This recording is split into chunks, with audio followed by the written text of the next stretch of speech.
نبی علیہ الصلوۃ والسلام کی قبر پہ بنے گنبد کا کیا حکم ہے؟ یہ معلوم رہے کہ یہ گنبد ابو بکر صدیق رضی اللہ عنہ نے نہیں بنایا، جناب عمر فاروق، جناب عثمان، جناب علی رضی اللہ تعالیٰ عنہ انہوں نے نہیں بنایا، کسی صحابی کا یہ عمل نہیں ہے، کسی تابعی کا یہ کام نہیں ہے، کسی تبع تابعی کا یہ کام نہیں ہے، 4 اماموں میں سے کسی امام نے یہ نہیں کہا کہ اس کو بنایا جائے۔ یہ کام کب ہوا ہے؟ 678 ہجری میں، یعنی کہ 7ویں ہجری میں۔ اور آپ علیہ الصلوۃ والسلام نے فرمایا تھا کہ بہترین زمانہ میرے صحابہ کرام کا ہے، پھر تابعین کا، پھر تبع تابعین کا۔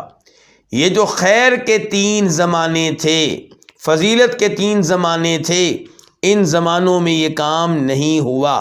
اور جہاں تک تعلق ہے گنبد کو سبز رنگ دینے کا، تو یہ کام ہوا ہے 1253 ہجری میں۔ اور آج دیکھیے کہ لوگ کیسے اعتقاد رکھتے ہیں گنبد کے ساتھ اور کیسے اعتقاد رکھتے ہیں اس رنگ کے ساتھ۔